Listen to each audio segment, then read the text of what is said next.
जी, आदाब नमस्कार। स्वागत है आपका द पब्लिक 24 टीवी पर। इस वक़्त जो है बिहार सरकार ने जो ज़मीन सर्वे के लिए घोषणा की है, उसके लिए लोगों में बड़ी परेशानी है। लोग हताश हैं, परेशान हैं और लोग शहरों से आ रहे हैं, अपने कागज़ को ठीक कर रहे हैं, कोई वंशावली बना ले, कोई दाखिल-खारिज करा रहे हैं। उसको लेकर यहाँ पर अधिकारी बैठे हुए हैं, उनसे कुछ बातचीत करते हैं हम लोग। सर, मेरे चैनल पे आपका बहुत-बहुत स्वागत है। थैंक यू इसके लिए। मेरा नाम सुमन सुराज हुआ और मैं यहाँ परसौनी दक्षिण उत्तर पंचायत का सरकारी अमीन हूँ। सरकार जो है ये सर्वे कराने का सबसे बड़ा चीज है कि भूमि विवाद जो भी हो रहा है, आजकल आप जान रहे हैं भूमि विवाद इतना बढ़ चुका है कि आपस में ही लोग लड़ाई झगड़ा कर रहे हैं, बहुत तरह के चीज हो रहा है। तो इसको सोल्व करने के लिए सरकार एक प्रक्रिया लाई है जिसको बोलते हैं एसएस सर्वे, स्पेशल सर्वे। इस सर्वे में क्या है कि आपका जो भी खतियान है, जो भी केवाला है, उसको एक नया प्रारूप में ढाला जाएगा। तो पहले का जो खतियान होता था वो आपको नॉर्मली एक पेपर पे मिलता था। अब का जो खतियान है वो आपको पेपर पे तो मिलेगा ही, साथ में इसको कंप्यूटर पे डिजिटली चढ़ा दिया जाएगा, ताकि अगर कल के डेट में, और आप जानते ही हैं कि मधुबनी बाढ़ पीड़ित इलाका है, तो अगर कल के डेट में ऐसा कुछ होता है कि बाढ़ आ जाए, आपका खतियान किसी तरह से मतलब नष्ट हो जाए, तो उस केस में आपको घबराना भी नहीं है। डायरेक्ट आप अपना ऑनलाइन से ही वो खतियान दोबारा निकाल लेंगे। अभी और जो आप सर्वे करेंगे अभी जो जी, आप सर्वे करेंगे, जिस ज़मीन पर दफ़ा 44 लगा हुआ है, किसी ज़मीन पर टाइटल सूट चल रहा है और सिविल में बहुत सारा केस चल रहा है, तो उस ज़मीन का सर्वे कैसे करेंगे आप? देखिए लोगों को क्या करना होगा? देखिए सबसे पहले तो जिसपे कोई भी धारा लगा हुआ है, कोई भी दफा लगा हुआ है, तो सबसे पहले आपको अपने कागजी रूप से मजबूत होना है। अगर आप कागजी रूप से मजबूत हैं, आपके पास उस जमीन का साक्ष्य है, तो वो आपके नाम पे ही होना है। और बात लोगों पे है कि बहुत तरह का सरकारी जमीन पे भी लोगों का घर बना हुआ है, वो बहुत दिन से रह रहे हैं, तो वो जमीन तो पहले भी आपके नाम पे तो था नहीं। तो अब भी वो जमीन है जो आपके नाम पे नहीं ही होगा, और सरकार आपको हटाने वाली नहीं है, ऐसा नहीं है। सिर्फ जो आपके नाम पे जमीन है, जो सरकार के नाम पे जमीन है, उसका एक नया प्रारूप ढालना ही इस सर्वे का काम लोग अभी वंशावली बना रहे हैं, वंशावली का उसमें क्या काम है। देखिए, इसके पहले जो सर्वे हुआ था उसको बोलते थे आरएस सर्वे, जो कि 1971 में हुआ था, रिविजनल सर्वे, जो कि वो सक्सेस नहीं कर पाया, किसी न किसी वजह से सक्सेस नहीं कर पाया। और जहां भूमि विवाद कमना था वहां और ज्यादा बढ़ गया। तो इसके पहले जो सर्वे हुआ था ब्रिटिश जमाना में, सर्वे जो हुआ था 1890 में, उसको बोलते हैं सीएस सर्वे, कैडेस्टर सर्वे। वो एक सक्सेसफुल सफल सर्वे रहा था।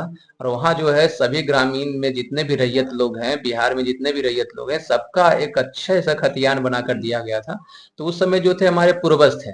तो सरकार आपसे मांग रही है कि सरकार को कैसे पता चलेगा कि वो आपके पूर्वज थे। तो आपको वंशावली बनवाना है, एक अच्छे फॉर्मेट में वंशावली बनवाना है, जिसमें कि आपको बताना है कि हाँ, हम उनके ही वंशज हैं। यही मेन काम है, ताकि जो भी खतियान उस समय का खतियान था वो अभी आपके नाम पे किया जाए। अच्छा, कुछ ज़मीनें ऐसी हैं, जैसे किसी के पिता के नाम से है, किसी के दादा के नाम से, वो ज़मीन अभी भी दादा के नाम, पिता के नाम है, लेकिन वो लोगों की मृत्यु हो चुकी है।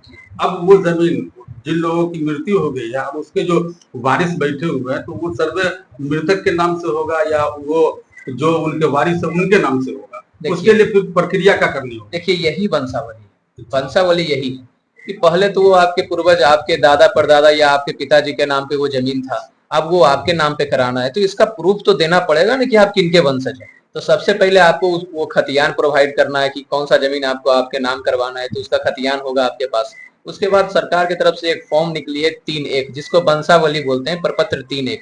इसमें क्या करना है कि आपका जो भी खतियान है उसका आपका खाता, खसरा, रकबा, किस्म जो भी है वो आप भर देंगे, और आप उसके साथ अपना वंशावली लगा देंगे, और वंशावली के साथ साथ आप अपने खतियान का एक नकल लगा देंगे। तो उससे आप वो जमीन जो है, अगर वो जमीन आपका एक्चुअल में है, तो वो सरकार आपके नाम पे या मेरे द्वारा आपके नाम पे कर दिया जाएगा। जनता में जनता डरी हुई है फॉर्म में। जनता को इस बात से डरने की जरूरत है कि संतुष्ट रहे। आप कोई मैसेज देंगे हमारे चैनल से? और देखिए सबसे पहले तो ये डरने वाली बात नहीं है। सर्वे एक ऐसा काम है जो आपके ही हेल्प के लिए किया जा रहा है। इसमें ज्यादा इधर उधर जो है, बहुत जनता लोग बहुत ज्यादा परेशान है। विदेश से भी कॉल आ रहा है कि सर हम वहाँ पे नहीं है तो कैसे क्या होगा, तो वो बातें एकदम उतनी टेंशन वाली बात नहीं है। आपके जो परिवार है यहाँ पे, वो अपना एक फॉर्म है, वो फॉर्म भर के आप जमा करेंगे। अभी पर्याप्त समय है आपके पास, किसी तरह का कोई दिक्कत नहीं। अभी महीना भर समय है आपके पास कि आप अपने कागजात को इकट्ठा कीजिए। अगर आपके पास उस केस में कागजात नहीं है तो कुछ कागजात सीओ साहब या जो भी कर्मचारी है वहां ऑफिस से निकलवाइए, कहीं ना कहीं आपका कागज मिल ही जाएगा।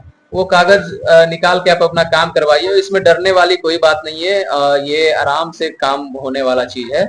ऐसा नहीं कि हड़बड़ाहट में कुछ इधर पैसा दे देना है उधर पैसा देना है, वो सब नहीं करना है। ये सर्वे मुफ्त का सर्वे है, बिहार सरकार के द्वारा ये सर्वे है, तो इसमें किसी तरह का घबराना नहीं है। अगर कोई है सऊदी अरबिया में है, दिल्ली में है, तो उनके जो भी परिवार हैं वो भी ये सर्वे करा सकते हैं। जब फाइनल स्टेज में आपका एक अच्छे से किस्तवार जब हो जाएगा, उसके बाद जब आपका एक अच्छे से खतियान बनेगा, तो उस समय उनका होना थोड़ा जरूरी है, जो कि अभी लंबा समय है उसके लिए। तो अभी कोई टेंशन वाली बात नहीं है, आप आराम से अपना सर्वे कराएं। मुझसे बात करने के लिए आपका बहुत बहुत शुक्रिया।